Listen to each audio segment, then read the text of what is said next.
From Hollywood, the CBS Radio Workshop. Scat! The world's divided into two kinds of people, ailurophobes and ailurophiles, cat haters and cat lovers. There's no in-between. The man is yet to be born who can take cats or leave them alone. Either you love them or you hate them. I hate them. And even if you're a sweet old lady who lives all alone with 13 pussies, I'm sure you won't think too ill of me when you hear what the king of the cats did to me. Scat, you black fiend! The CBS Radio Workshop, dedicated to man's imagination, the theater of the mind, presents The King of the Cats by Stephen Vincent Benet, adapted for radio and directed and produced in Hollywood by William N. Robeson.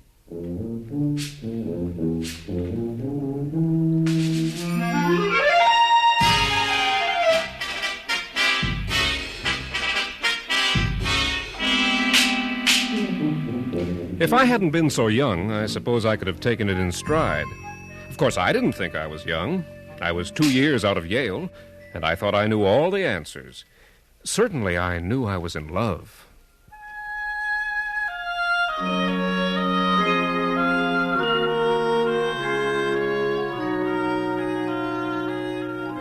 They say the most beautiful women in the world are Eurasian, and they're right. Vivranka's skin was like golden velvet, her long straight hair ebony in the moonlight, and her eyes blue as a field of larkspur, fathomless as the center of heaven. Her mother had been an American missionary, her father Siamese, and undoubtedly a prince, my Aunt Emily insisted. Ordinarily, Aunt Emily wouldn't have approved of Vivranka, but this was the year that the king and I was a sellout at the St. James Theater, so a hostess who could decorate her dinner table with a breathlessly beautiful Siamese princess was definitely a hostess with a mostess. At least Aunt Emily always addressed her as princess, and Vivranka always replied to the title. My dear princess, how sweet of you to drop in. And tell me how nice you would get away from the office early. Lemon or cream, princess? Neither, Mrs. Culverin. And no sugar. Oh, of course, my dear. How stupid of me to forget. Here you are. Thank you. Tommy? I'll get myself a highball, if you don't mind. No, dear, go right ahead. I believe you know everyone, Princess. Mrs. Dandridge. Yes, of Mrs. course. Stanford. Professor Fairweather. Yes, indeed. Mrs. Dandridge has been telling us about the most fascinating man, my dear. A symphony conductor with a tail. A tail? How interesting. I still can't believe it. I saw it myself, twice. First in Paris, and then again at the Teatro Royale in Rome. He conducted the Beethoven Pastoral, and, my dear, you've never heard such effects from an orchestra. You see, he conducted with it. With his tail? Oh, no. Oh, yes. And such a charming person. So urbane, so utterly fascinating. I should imagine. I would love to meet him. And you shall, my dear. I'll see to it when he arrives. Oh, he's coming over? Yes. Yes, the new symphony people have invited him to be guest conductor for 3 concerts. He'll be very busy, of course, but he's promised to give me what time he can spare. Oh, that's sweet of you, dear, but you mustn't wear yourself out. The rest of us must do our part, too. I'll be only too glad to help entertain him. Oh, now, that won't be necessary. I'm just going to give Monsieur Thibault, sweet name, isn't it? Felix Thibault. I'm just going to show him the simplest of times. A little reception for 100 or so after his first concert. Perhaps he hates large mixed parties on account of his little idiosyncrasy. It makes him feel a trifle shy of strangers. I should think it would, to say nothing of his friends and acquaintances. Vivranka, my dear, how would you like to go out night-clubbing with a jerk with a tail? It might be interesting. Huh? He is not a jerk, Tommy. He is one of the finest conductors in Europe. Sounds to me like he's the smartest showman since P.T. Barnum. What do you think, Professor? Well, I shall be interested to see this Monsieur Thibault myself. In the Middle Ages, there was a widespread belief in homo caudatus, or men with tails, but I know of no authenticated case. Of course, we all have tails, in a manner of speaking. What? Oh, vestigial, of course. But the last few vertebrae of anyone's spine, the coccyx, is the evidence of a concealed and rudimentary tail. I dare say it might be possible in an extraordinary case that a throwback, a reversion to type. How fascinating! I never realized that Well, I think it'd be fun to get together a box for the first concert, all of us. Oh, well, I'm afraid I shall have my own box party. But of course you'll come on to the reception later at my place. Why, thank you, my dear. Then there'll be the professor and the princess and Tommy. Count us out, Aunt Emily. When Vivranka and I want to see freaks, we'll go to the circus. I shall be very pleased to attend the concert, Mrs. Culverin.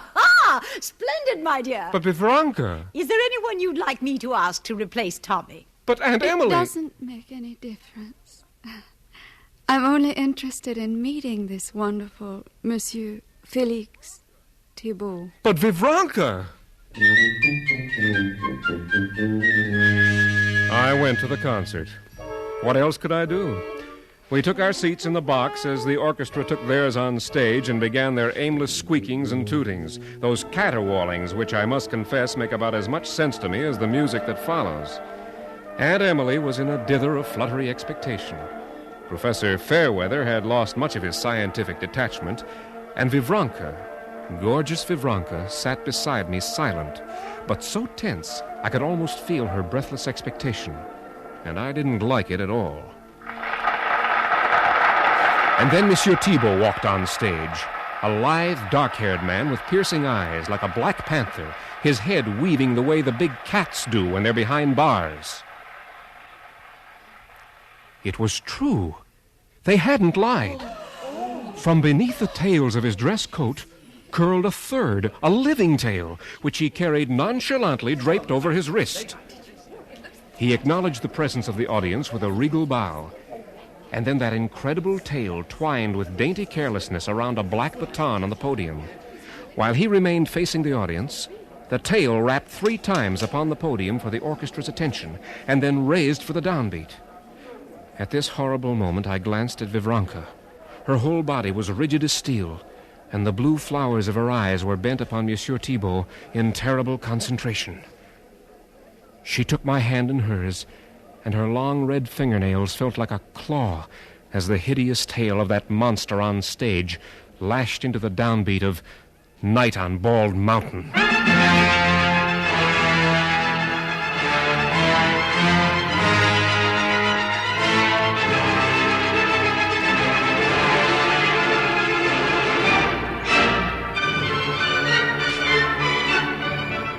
Never before had the new symphony orchestra played so superbly.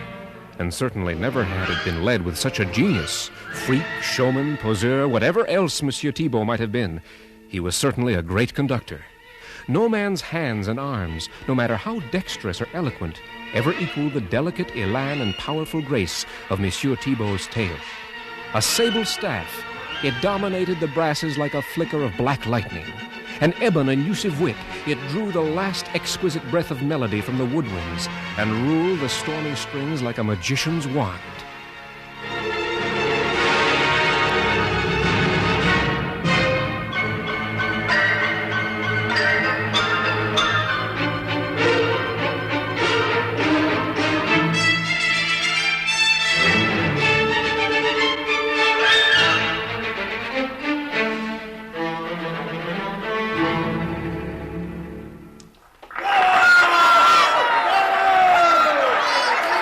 That's the way it went through the Bach Passacaglia, through the Afternoon of a Faun, through the Beethoven Ninth.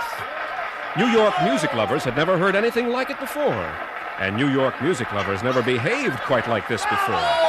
As Monsieur Thibault finally glided from the stage after his 15th bow, the president of the Wednesday Sonata Club had to be forcibly restrained by her husband from flinging her $90,000 string of pearls after the maestro in an excess of aesthetic appreciation. And as we shouldered our way through the hysterical mob toward the waiting limousines, I distinctly heard Ludwig Willems, conductor of the mid-century Philharmonic, say to Dr. Friedrich Laskar, the great plastic surgeon. But it must be possible, Doctor. Think of the miracles they have accomplished in Denmark. There's $10,000 in it for you, Doctor, if only you can find a way to graft the tail onto me. But through all the hysteria, Vivranka remained silent, self-possessed, her azure eyes fathomless as the center of heaven. She was silent as we drove to Mrs. Dandridge's party in Aunt Emily's limousine. But this was not too remarkable, because Aunt Emily never stopped raving about Monsieur But Thibault. aside from the heavenly music, my dears, the man himself, such elegance, such poise, such... I tell you, Tommy, if your Uncle Henry weren't still around, and I was a few years younger, well, tail and all. Our hostess, Mrs. Dandridge, looked like the cat who had swallowed the canary, having trapped the social lion of the season, if I may be permitted to scramble a metaphor. Let Aunt Emily have her Siamese princess. Dolly Dandridge had the world's greatest conductor, complete with tail. And this, dear Monsieur Thibault, is my dearest friend. Emily, may I present Monsieur Thibault? Monsieur Thibault, Mrs. Henry Culverine. Enchanté, Madame Culverine. Oh, Monsieur Thibault, it is an honor to meet you. I am overcome. Yes, thank you much, Madame. I feel I should be on bended knee. It is not necessary. Oh, I should kiss your hand. You are too kind, no? Oh, I must. No, please, Madame. He stopped trying to stop Aunt Emily from making a fool of herself. He had seen Vivranka. The end of his tail, just the very end, twitched turgidly, and he seemed to be at her side in a bound rather than a step. It was foolish and superfluous for Mrs. Dandridge to do the honors. Princess, may I present Monsieur Thibault? Monsieur, Princess Vivranka. Maestro. Princess. They exchanged no more words. Monsieur Thibault presented his arm to the princess. She linked hers in his, and his infernal tail switched from his right arm to his left to come to rest across Vivranka's wrist. Thus, like royalty, they made their way across the room, the guests parting to make a path for their regal progress. Now, Tommy, you mustn't take it so hard. After all, the princess is an awfully sweet child, but she isn't exactly our kind. And I suppose she's his. She seems to be. Look at them. So darlingly foreign, both of them. Yeah, aren't they? Out of this world. And they were. I didn't realize it until I'd said it. They were somehow out of this world. They didn't walk across the room. They glided.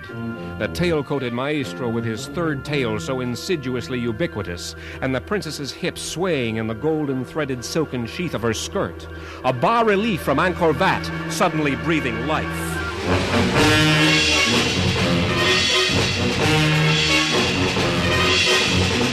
She never left his side for the rest of the evening. I didn't like it. I didn't like it a bit. But there was nothing I could do about it. After all, one can't very well make a scene, especially with a guest of honor. But Professor Fairweather, detached man of science, was bound by no such restrictive codes. Extraordinary. Simply extraordinary. I think it stinks. What? How's that, Tommy? What stinks? The way Vivranka's acting. Oh, nothing extraordinary about that. Her behavior's quite normal, I should say. Oh, it's the tail that's extraordinary. Yeah. Where'd he be without it? Where indeed, and what? Just another foreigner with a kiss-your-hand, madame accent. They're a dime a dozen. Yes, the tailless ones. Uh-oh, the princess has joined the other ladies for a moment. It's my opportunity. For what? A word with Monsieur Thibault. I'd like several words with him. Monsieur Thibault. Monsieur Thibault. Professor Fairweather. Yes. May I speak to you a moment? But of course. You know Tommy Calvin, I believe? I don't think I've had the pleasure. You are the lovely Mrs. Culverine's son? No, her nephew. How interesting. And Princess Vivranka's friend. We're practically engaged. Congratulations. I thought you ought to know. Indeed, yes. I am honored by your confidence.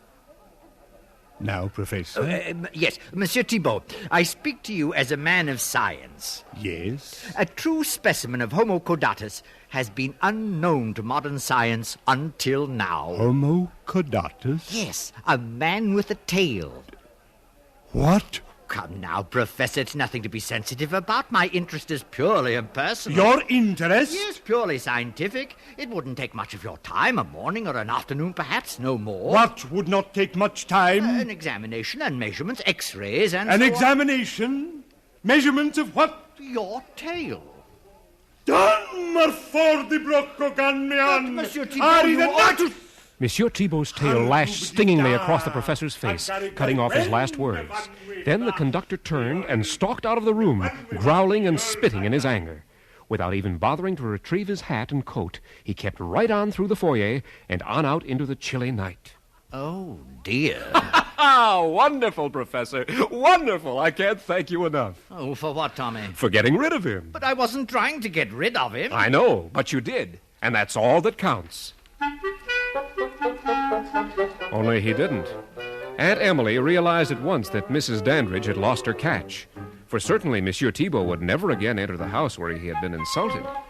And Aunt Emily moved with the speed of an aggressor nation. Within 3 days, Monsieur Thibault had accepted her invitation to be a house guest and had moved in bag and baggage.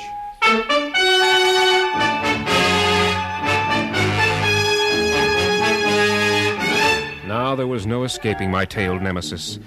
And now it took no urging upon Vivranka to visit Aunt Emily. She wanted to be there.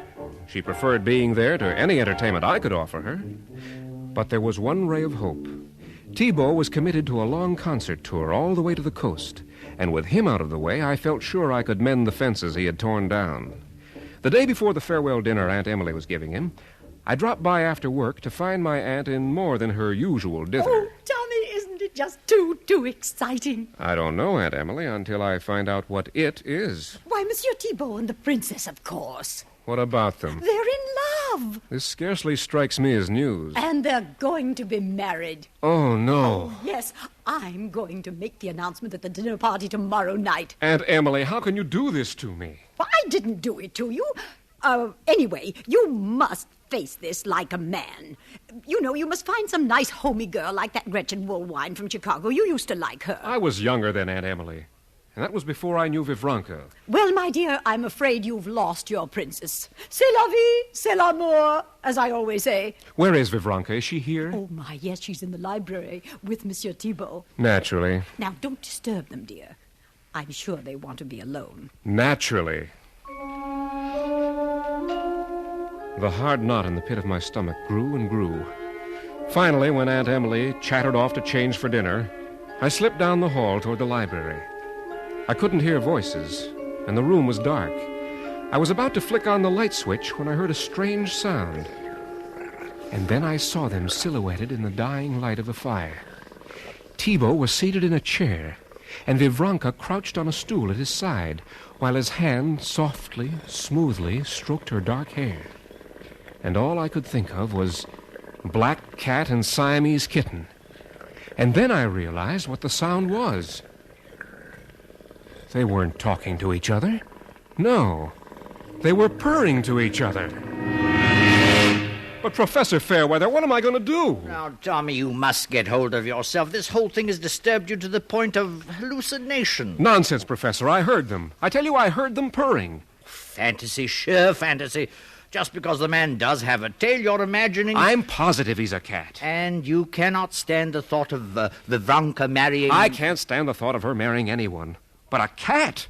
Well, it's monstrous. What am I going to do, Professor? Well, you might have the SPCA pick him up. Oh, please, Professor. Oh, I'm sorry, Tommy. I know you're serious. Wait a minute. I just thought of something. Oh, no, it's too ridiculous. What? Tell me, what? Oh, Tommy, you're a bad influence. You're leading my reason from the narrow path of scientific method to the doubtful fields of the supernatural. What are you talking about? Well, I was thinking of a story I read once. Oh, it's turned up in one form or another in the folklore of every land on earth, I suppose. It has to do with a traveler who saw within a ruined abbey a procession of cats lowering into a grave a little coffin with a tiny crown on it. Oh, filled with horror, the traveler hastened away from the place, and when he reached his destination, he couldn't help telling his host of the strange ritual he had seen. Well, scarcely had he finished when the host's cat, who'd been lying in front of the fire, leapt to its feet and cried out, "Then I am king of the cats," and disappeared in a flash up the chimney. So? Well, proceeding upon your premise that Monsieur Thibault is a cat, you will grant that he's a very extraordinary cat, a cat who could, presumably, one day be king of the cats? Of course. Of course. Yes, it might work. I'll pull it on him tomorrow night at Aunt Emily's dinner party. Only... Only what? Well, he won't buy that ruined Abbey part. Well, then use your imagination. Make it Central Park. Sure, why not? Bring the story up to date. A funny thing happened today on my way up from the office.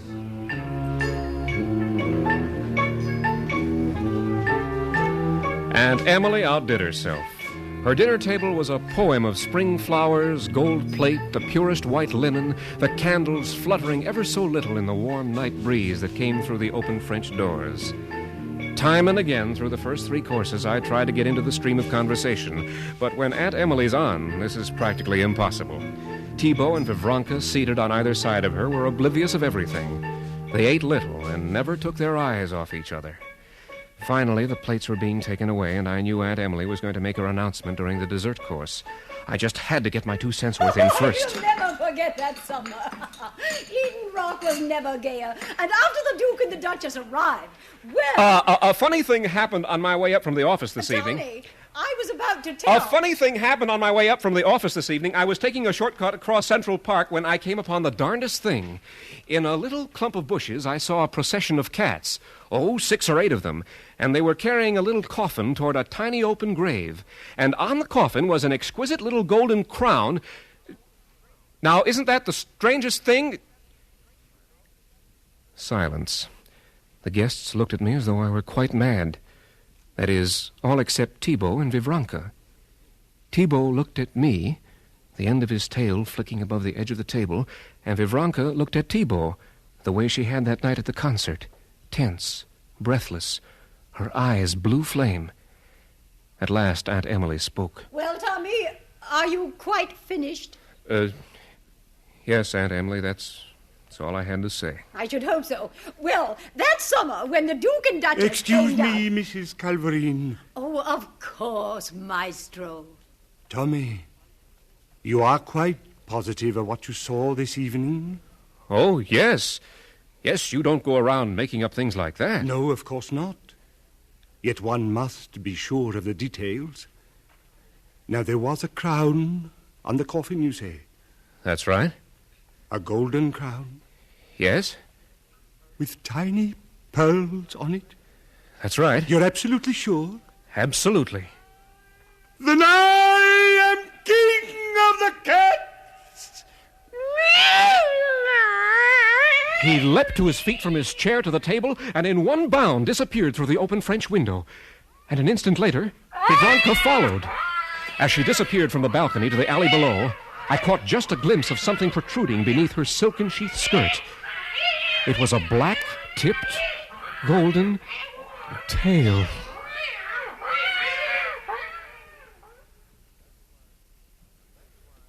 And that's why I have become an ailurophobe, a cat hater. So's my wife, Gretchen. We were married shortly afterwards. But then Gretchen never did like cats in the first place, especially Siamese cats.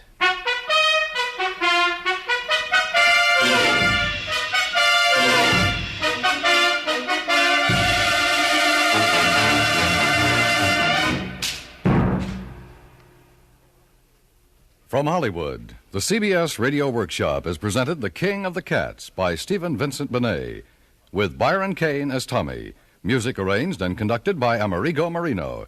Included in the cast were Jeanette Nolan, Helen Cleve, Peggy Weber, Joe Kearns, and Jay Novello.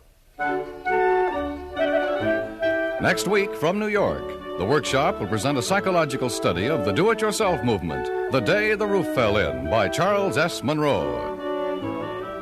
Suspense, radio's outstanding theater of thrills, follows over most of these stations with the chilling story of the man who stole the Bible. For a half hour of breathless terror, stay tuned to this frequency. You won't regret it.